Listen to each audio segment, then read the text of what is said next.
What's going on, y'all? Welcome back to another episode of Real Conversation Podcast.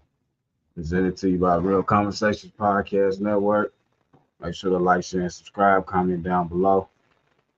Sorry for all the inconvenience.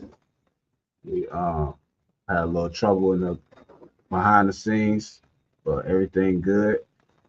Guest is behind the scenes.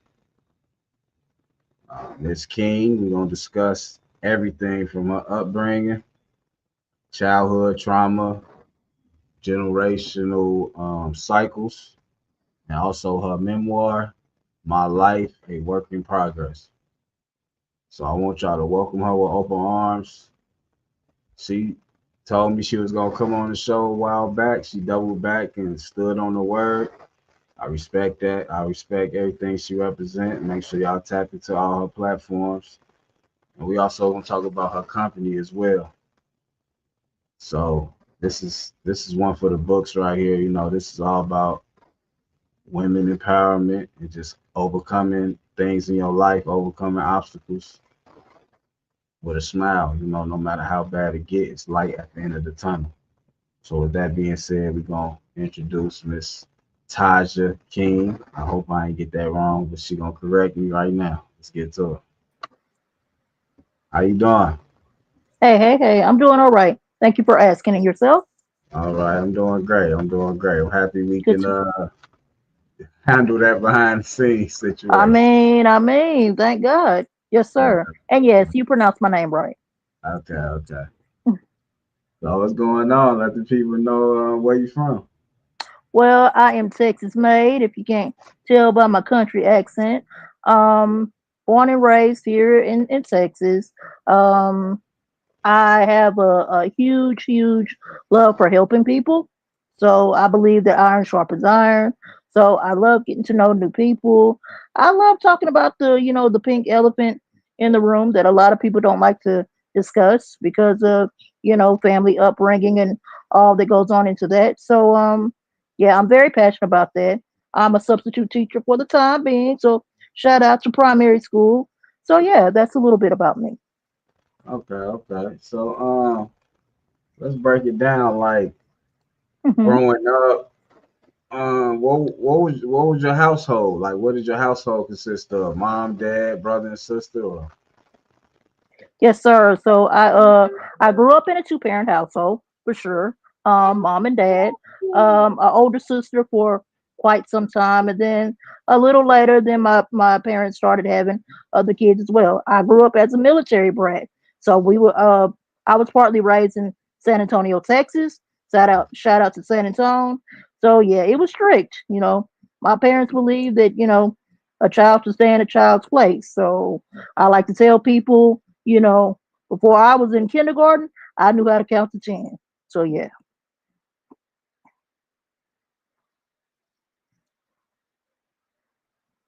so you say you was in kindergarten, then what? I said when I was in kindergarten, I like to tell people that, before I was in kindergarten, I already knew how to count to 10 because my parents believe in sparking their butt, you know? Yeah, Oh, yeah, yeah. for sure. So okay, like you saying that, okay. When you was growing up, I know you want to speak on childhood trauma. Could you like break down like your first experiences with childhood trauma? Absolutely. So, my parents, like I said at the beginning, we were living on base in San Antonio. We would come down to visit my relatives on both of my parents' side. And I started noticing that a lot of people did not get along on both sides of, the family tree, if you know what I mean. So I witnessed a lot of, arguing, like a lot. And sadly, I witnessed a lot of, you know, my share of physical altercations as well. So being a kid, constantly replaying the screaming and the yelling in my head, the flashbacks of the fights and the cops pulling up and people staring outside, looking at, hey, what's going on over there in that house or that apartment. It was embarrassing and it was very traumatizing because it was hard for me to focus in school. So yeah. Okay, so let's break it down a little bit. what would be the causes for you fighting at such a young age? Was they teasing you? Like what happened? Well, when it came to like me witnessing my parents, my mother, she would get into a lot of fights with her mom or her sister. So as far as for me, when I started fighting in school, yeah, it was because of me being born with a disability. I'm born with something called congenital scoliosis. In layman's terms, is when your spinal cord isn't straight. I like to tell people that my back looks like the capital letter S. So yeah, I got teased a lot, you know, and I was shy, but it came a point in time where it was like, I'm tired of getting picked on. So I'm Right. going to start standing up for myself. So I did. And once I started doing that, it was up from there. Okay, so like you just said, what you was diagnosed with. If you don't mind sharing to the audience, could you break down like when you was diagnosed, how did it affect your life from there on, Hmm. and Absolutely. advice So, to others? hmm Okay. absolutely. So I was born with this. It's called congenital, meaning at birth, scoliosis. So as soon as I was pushed out into this world, yes, I was dealing with that disability. I didn't see it as a problem until I started to go to school. I was used to being around my family. My parents, treated me very normal. I had to do chores.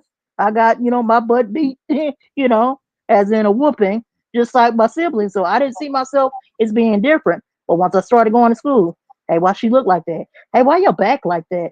And of course, when you start getting older, girls start liking boys and all of that. I had my little crushes in school and stuff. The little football player or whatever. Like, wow, he doesn't like me because I'm sitting here in a training bra, while old girl over there has the B cup. You know what I'm saying? Like I'm not as shapely as old girl. So I used Right. to hurt. It hurt really bad. But again, like I said, I started standing up for myself and started rolling with the punches. So that's what I did. Okay. So let's speak on you said you had to stand up for yourself coming Hmm. up, kids was teasing you. Okay, so you grown now. You grown. You overcame a lot of things. What advice you have for the next little girl that's been diagnosed with your same condition and she about to start school? What would you tell her? Well, respecting the fact that everyone does not believe in God and His Son Jesus Christ, I do. But Hmm. like I said, heavy on free will, I lean on my faith. So I would tell that little girl to look at herself in the mirror. You know, Yeah. admire yourself. Like God gave you pretty little eyes, your little nose, your lips. Look at your features. You're the only one with these features. They're beautiful, and God made that for you. It would help if a child comes from a household that's pouring in to that child as well, telling the baby that she's pretty or he's handsome. There's Right. nothing like being compared to, and no disrespect, but to the child. You know how it is in certain black communities. The Right. light skinned child with the more, I don't know, exotic looking hair is more attractive or pretty, if you will, than the little girl with 4C hair or the little boy that's real dark skinned like Wesley Snipes. It's like, come on now. Whether you're light skinned, dark skinned, 4C hair like Sade, everybody's beautiful in their own way. And it's very important to let children know that. Though I came up in a dysfunctional family, I did. No tea, no shade. But I have to say that my parents were really good on telling me that, hey, you are a beautiful little girl. God created you the way that you are for a reason. So that's what I would tell that little boy, that little girl. You're a handsome little boy.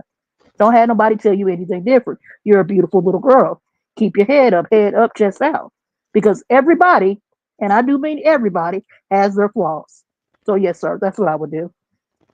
I like how you like you talk like a substitute teacher. Like honestly, Aw. like I like how you make everything like a subject matter. Like, yeah, this is that. That is, you real like firm with your answers. I like that. But Thank you. Thank okay, so childhood trauma, you. growing up with Hmm.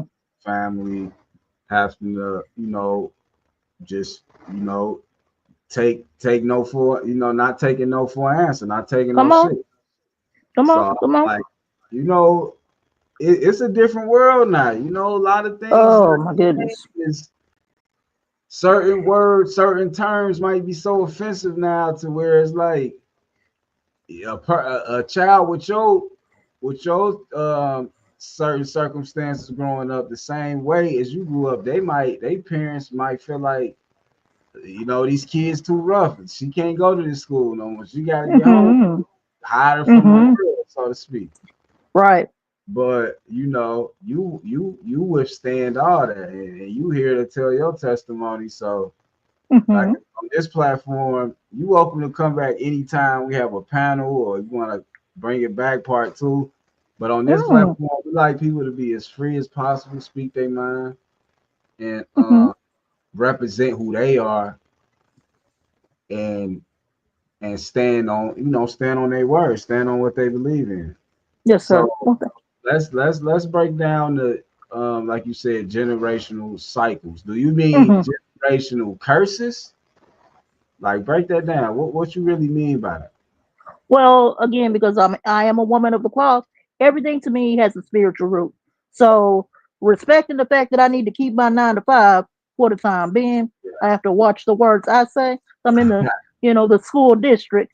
Right. But what I'm saying is this: if I can be blunt about it, you laying up, smushing old girl, old boy. If you don't think that's a root, a spiritual root, something's wrong. You don't even remember old girl from last week. You don't remember old dude from, earlier this week. And you're Right. constantly laying up with different people back to back to back. That's not a flex. Like in real life, I know we live in a world that glorifies, hey, I'm hollering at old boy, or, I got this baddie over here. Okay, but is that person pouring into you? Because after you finish So doing are you what you speaking? do, Don't mean to interrupt you. So uh huh, are you speaking of soul ties? spiritual soul ties, yes, sir. Okay. Spiritual soul ties, yes. And they can show up in your adult life when you didn't get the attention as a kid, as that little girl. Now you're developing, and now little boys are noticing you. Now you're getting up into your teen years. Now you're in your early 20s, whatever, whatever.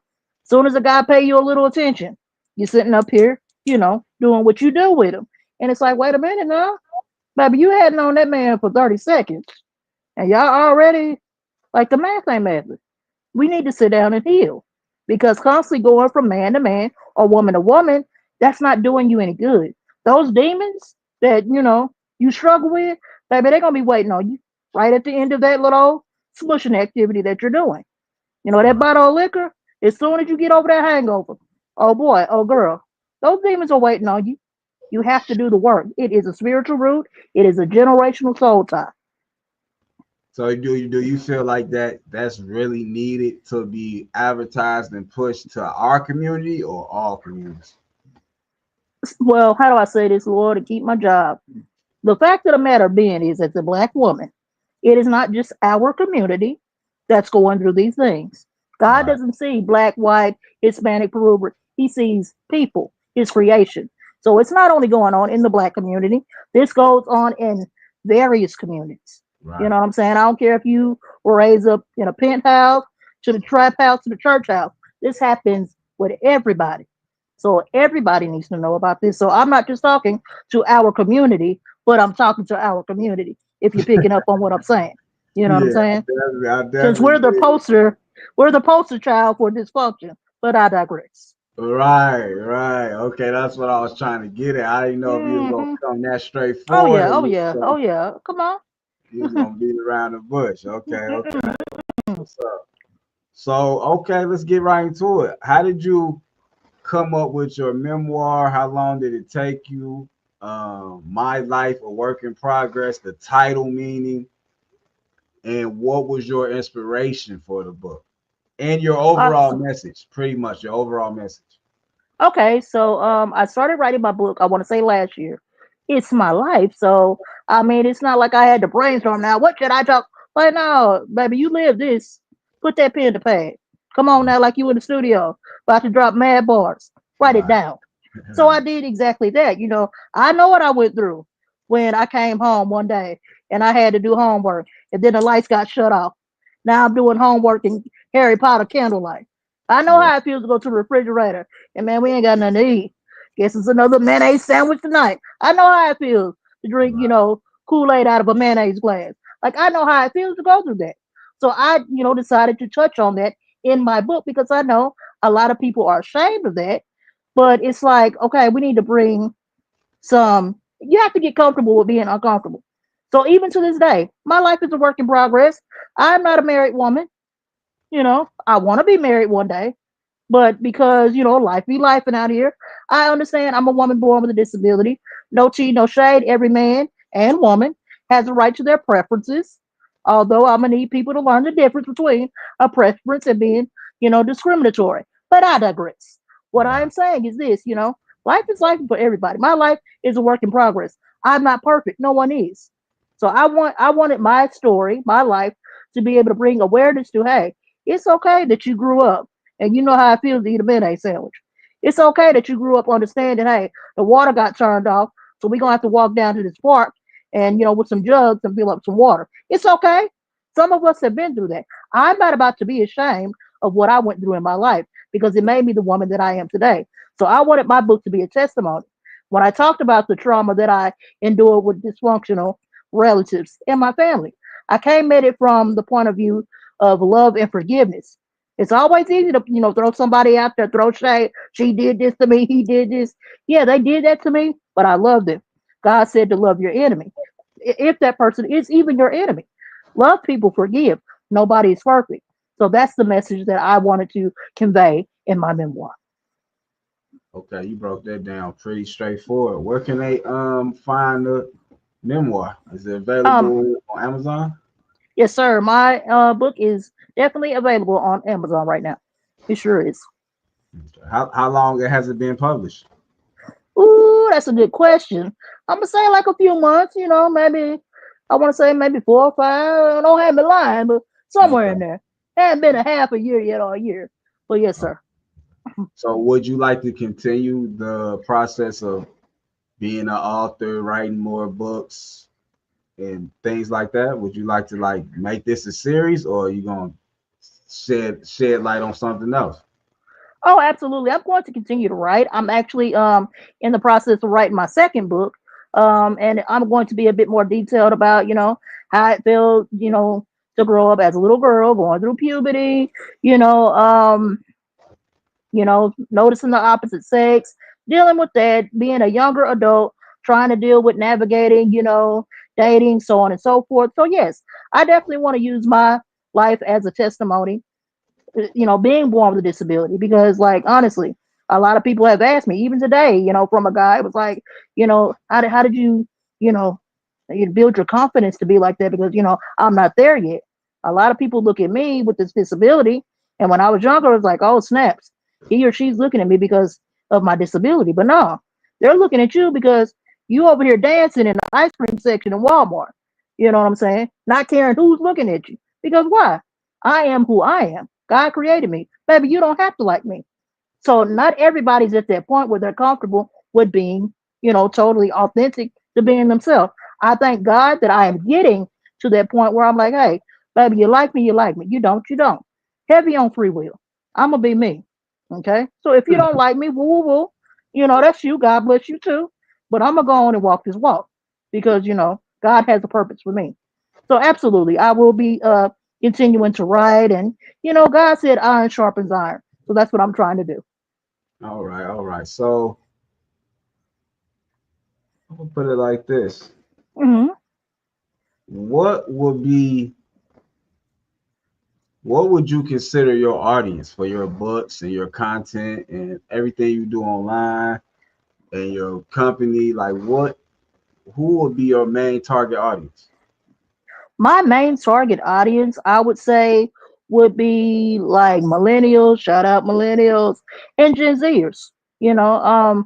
As a millennial myself, I know that these streets be talking about how the millennials and the Gen Zers or this, that, and the third. So I want to bring the light to how some of us millennials and Gen Zers feel on the topic when it comes to navigating life, when it comes to being able to stand up to your elders in a respectful way to let them know This is my life. That's your life.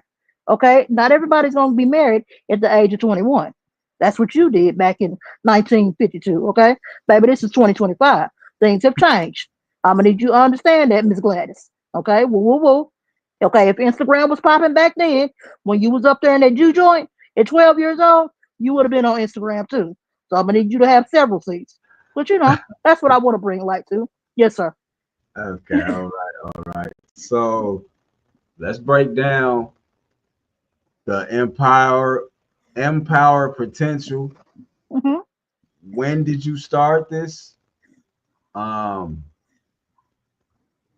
what gave you the courage to start this, and what is your future goals and plans for your company?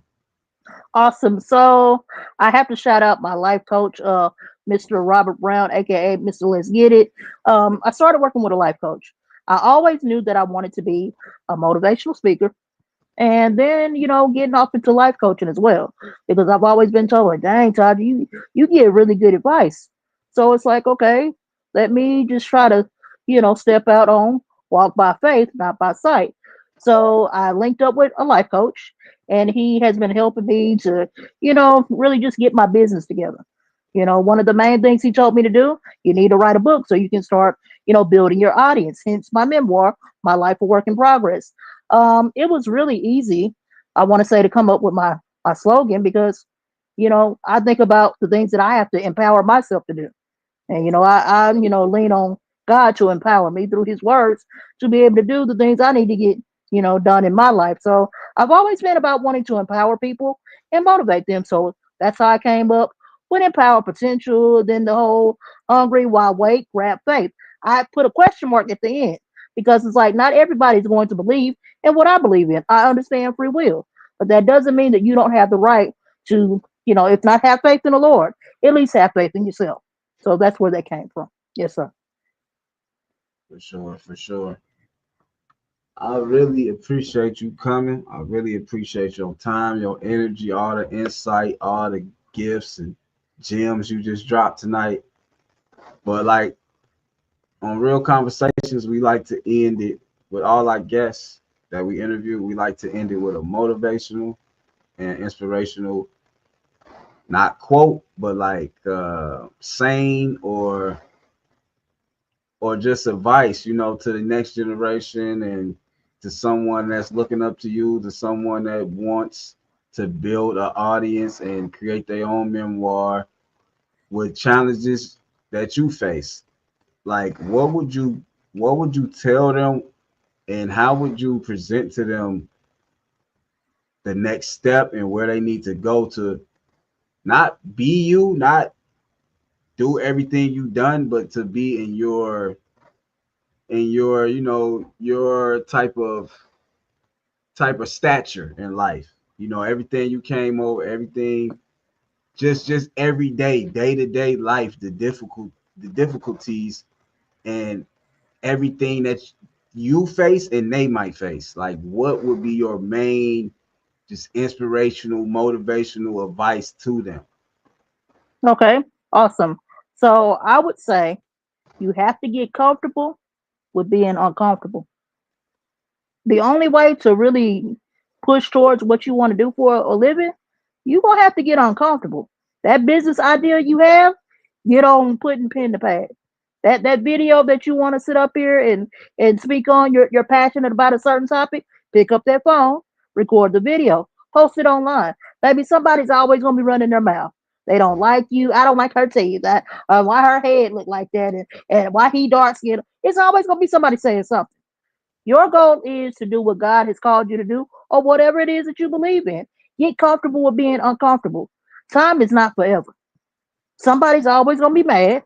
Somebody's always going to be in their little feelings. Somebody's always going to be throwing shade. But you need to push that to the side and focus on you. You have to get tunnel vision on your goals because if you don't, baby, life going to slip all the way by. Get comfortable with being uncomfortable.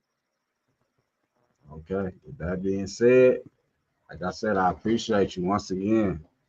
You welcome to come anytime you want to. Anytime you drop something new book, new venture, just anything like that. Even if you want to bring on a guest yourself, Hmm. it's all love. Like this platform open to you. Like we could be a solid team. You could be the foundation now. We building. Like you said, it's all about building. It's all about growing. It's all about evolving. Both our platforms coming together, sharing each other audiences and spreading, wisdom, knowledge, and righteous teachings. Yes, So sir. I appreciate everything. Is it anything you want to say, close out on, let the people know where to find you? Yes, so you can look me up on Instagram, at Empower Potential. Thread is pretty lit too. So if you don't know, now you know. Please go over there on Thread. Empower Potential on Facebook is my page. Reach out to me. Don't be a stranger. I don't bite. And yeah, thank you. With that being said, till next time, we appreciate you. Real Conversation Podcast. Thank you so much. Thank you. All right. There y'all have it. Another episode, Real Conversation Podcast. We appreciate y'all. Make sure to like, share, and subscribe down below. Follow us on all platforms, audio and visual. Follow me on Twitch. We on Twitch right now, Smooth219. Follow me on Twitch as well. TikTok going crazy right now. Statusworld.smooth. Facebook, Instagram, YouTube as well. Spotify, Apple Podcasts, and everywhere else you can find podcasts. We appreciate our guests for spreading knowledge and wisdom. Until next time, it's your boy, Mr. Smooth. I appreciate y'all. Like, share, subscribe, comment. We gone.